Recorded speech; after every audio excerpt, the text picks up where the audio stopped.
America और Iran के बीच चल रहा ये टकराव अब सिर्फ एक खबर नहीं बल्कि एक ऐसा हाई वोल्टेज पावर गेम बन चुका है जिसमें हर दिन एक नया बयान, एक नई चाल और एक नया तनाव जुड़ता ही जा रहा है। और यही वजह है कि पूरी दुनिया की नजर इस पर टिकी हुई है। इसी बीच डोनाल्ड ट्रंप सामने आते हैं और कहते हैं कि अमेरिका और ईरान के बीच बातचीत चल रही है और बहुत जल्द सीज फायर का रास्ता निकल सकता है। नमस्कार, मैं हूं आपके साथ अग्रिमा जादौन और आप देख रहे हैं रिपोर्टर मैडम। पहली नजर में डोनाल्ड ट्रंप का ये बयान उम्मीद जगाता है कि शायद अब हालात काबू में आ जाएं। लेकिन कहानी यहाँ सीधी नहीं है, क्योंकि कुछ ही घंटों के अंदर ईरान की तरफ से जो जवाब आता है वो इस पूरे नैरेटिव को पूरी तरीके से पलट देता है।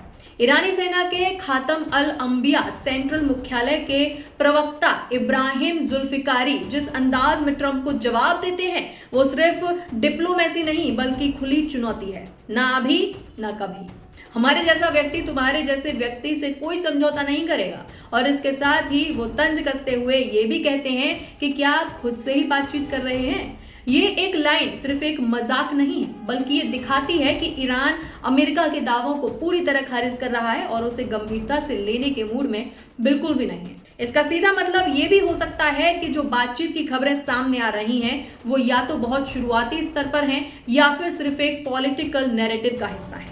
अब यहाँ एक और बड़ी बात समझने वाली है, ये लड़ाई सिर्फ मिसाइलों और सैनिकों की नहीं है बल्कि ये इमेज, इन्फ्लुएंस और कंट्रोल की भी लड़ाई है। एक तरफ अमेरिका है जो खुद को दुनिया की सबसे बड़ी ताकत साबित करना चाहता है, वहीं दूसरी तरफ ईरान है जो ये दिखाना चाहता है कि वो किसी भी कीमत पर झुकेगा नहीं।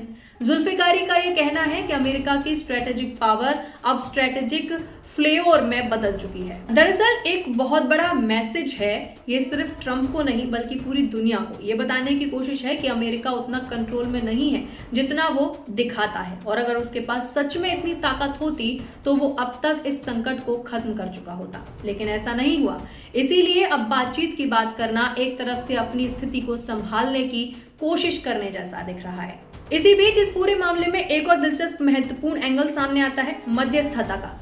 पाकिस्तान इस टकराव में बीच बचाव करने की कोशिश कर रहा है। जी हाँ, पाकिस्तान। और रिपोर्ट्स के मुताबिक उसने ईरान को 15 सूत्रीय योजना सौंपी है ताकि वॉशिंगटन और तेहरान के बीच बातचीत फिर से शुरू हो सके। इस खबर को द न्यूयॉर्क टाइम्स ने सबसे पहले सामने रखा था। लेकिन यहाँ भी वही सवाल खड़ा होता है कि जब ईरान पब्लिक में इतना सख्त और आक्रामक रुख दिखा रहा है तो क्या वो पर्दे के पीछे किसी डील के लिए तैयार होगा या फिर नहीं, या फिर ये सब सिर्फ एक कूटनीतिक औपचारिकता बनकर रह जाएगा।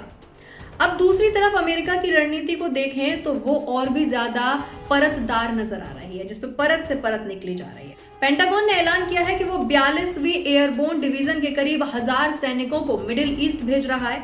इसके साथ ही 2 मरीन यूनिट्स की तैयारी भी की जा रही है। यानी एक तरफ बातचीत का दावा और दूसरी तरफ जमीन पर सैन्य ताकत का विस्तार।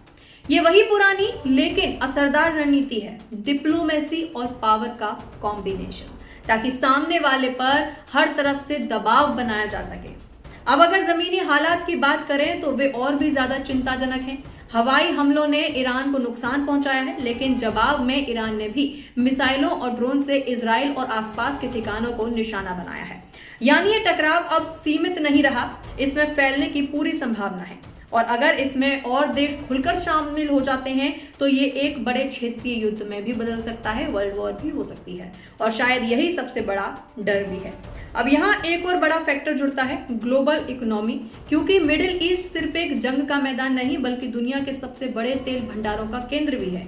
यहाँ थोड़ी सी भी अस्थिरता पूरी दुनिया की अर्थव्यवस्था को हिला सकती है, तहस नहस कर सकती है। तेल की कीमतें बढ़ सकती हैं, महंगाई बढ़ सकती है और देशों की नीतियां बदल सकती हैं। यानी ये टकराव सिर्फ 2 देशों तक सीमित नहीं है, इसका असर हर उस देश पर पड़ेगा जो इस ग्लोबल सिस्टम का हिस्सा है। और इसी वजह से बड़ी बड़ी ताकतें भी इस पर नजर बनाए हुए हैं। अब सवाल ये है कि क्या ये सब सिर्फ दबाव बनाने की रणनीति है या फिर हालात सच में हाथ से निकलते जा रहे हैं। क्योंकि एक तरफ शांति की बात हो रही है तो दूसरी तरफ लगातार सेना भेजी जा रही है। एक तरफ बातचीत के दावे हैं तो दूसरी तरफ खुलेआम तंज और चुनौती है। और यही डबल गेम इस पूरे मामले को और ज्यादा खतरनाक बना देता है। अब आगे क्या होगा?